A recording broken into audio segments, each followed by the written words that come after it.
Bonsoir Wendy, bonsoir Patrick Thomas. Bonsoir. Hermès, tel le messager des dieux au talon ailé survole la crise. Vous aviez déjà annoncé en juillet des ventes en net progrès, plus d'1 milliard d'euros. Là, vous complétez vos annonces, plus de 300 millions de profits opérationnels sur le premier semestre. C'est 50% de mieux que l'an dernier. Performance évidemment impressionnante. Alors pour l'année lancée, est-ce qu'on peut dire que ça va d'autant mieux cette année que ça allait moins bien l'an dernier? C'est un effet de base ou au contraire, vous avez l'impression qu'Hermès est résilient, comme on dit? Non, l'année dernière n'allait pas si mal dans un environnement qui était lui-même au premier semestre, si vous vous souvenez, assez catastrophique. C'était stable. On avait gardé, nous, une tendance des ventes stable et une tendance des résultats eux-mêmes stables. Donc, non, il y a un rebond formidable qui est lié au fait que ces industries-là sont des industries, comme la nôtre, des industries de frais fixes, et qu'évidemment, il y a un effet levier considérable quand il y a un boom, comme on en a constaté. Dès que vous commencez à vendre plus, alors là, les profits s'envolent. Voilà, c'est ça l'idée. Voilà. Alors, évidemment, Hermès est une marque mondiale, prestigieuse. Ce sont les pays émergents qui tirent votre croissance en ce moment. La Chine est votre premier marché, par exemple. La Chine, la grande Chine, est en train de le devenir. Aujourd'hui, elle est en train de devenir notre premier marché, remplaçant en cela le Japon, qui l'était jusqu'à l'année dernière.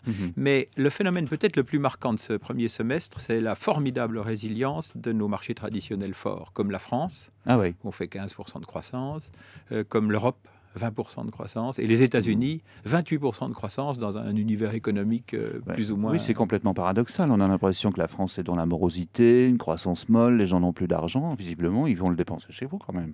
Je ne sais pas s'ils vont le dépenser seulement chez nous, mais il est sûr qu'on constate cette tendance très forte pour la recherche du très bel objet, l'objet de grande qualité, qui se réinvente en permanence à travers une forte créativité. L'expérience de visite d'un magasin Hermès, c'est un enchantement, et c'est un enchantement différent dans chaque magasin, et c'est ça que nous essayons de développer. Il faut dire aussi que vous développez en permanence votre maillage, vous ouvrez quand même pas mal de magasins, il y en a 14 à venir rien qu'au second semestre. Alors j'ai regardé, 2 en Chine, 2 au Mexique, 1 en Australie, 1 aux États-Unis, mais vous continuez à mailler la France, vous ouvrirez à Nantes, Strasbourg, Montpellier. Quels sont les critères?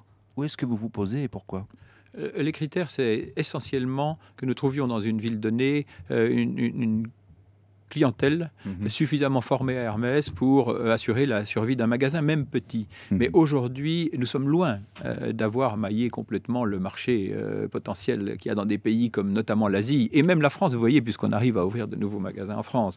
Donc le potentiel est encore considérable aujourd'hui. Simplement, nous le faisons à notre rythme, c'est-à-dire à un rythme raisonnable, en fonction, surtout, il faut bien dire la vérité aujourd'hui, de nos capacités de fabrication. Plus de magasins, aussi plus de produits. Pendant longtemps, Hermès, ça a été le carré de soie, la sellerie traditionnelle d'où vous venez. Le groupe a évidemment beaucoup changé. Aujourd'hui, c'est un groupe de luxe entièrement diversifié. Vous êtes sur tous les segments. Oui, nous avons au fond maintenu la philosophie du fondateur, Thierry Hermès, qui était de faire l'objet le plus excellent possible, sans aucune considération économique pratiquement, de prix de revient. Mais nous avons essayé d'étendre cette philosophie dans tous les territoires de produits dans lesquels nous nous sommes lancés. Récemment, l'ameublement, la maison, l'art de la table, les montres. Le prêt-à-porter marche très fort. Vous êtes d'ailleurs très préoccupé par ça, puisque vous avez, il y a peu, décidé de remplacer Jean-Paul Gaultier par Christophe Lemaire, qui vient de chez Lacoste. Est-ce que c'est l'annonce d'un changement ou pas du tout? Forcément. Dans le prêt-à-porter, Hermès est devenu un des principaux, sinon le principal opérateur, en tout cas dans le prêt-à-porter masculin, avec le succès formidable de notre créatrice. Et paradoxalement, c'est une femme qui crée le prêt-à-porter masculin d'Hermès, qui s'appelle Véronique Nichanian et qui a fait un parcours merveilleux depuis 20 ans, où Hermès ne cesse de grandir et est certainement devenu le principal opérateur en France. Dans le prêt-à-porter féminin, c'est aussi une belle histoire. Et le remplacement de Jean-Paul Gaultier par Christophe Lemaire, vous savez, ça fait partie de ces évolutions qui se trouvent dans chacune des sociétés avec une périodicité régulière parce qu'il faut assurer un renouvellement de la création. Il s'est fait en accord très familial et amical avec Jean-Paul Gaultier. Vous avez une nouvelle administratrice, Madame Woerth, la femme du ministre, et du maire du Chantilly. On l'a assez proche des courses d'ailleurs. Le cellier Hermès l'est aussi par définition.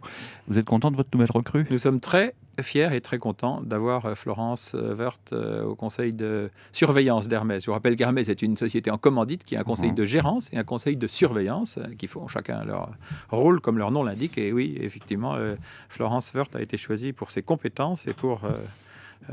nous sommes très contents de l'avoir. Voilà. Au plus haut en bourse, vous avez progressé de 50% depuis le début de l'année.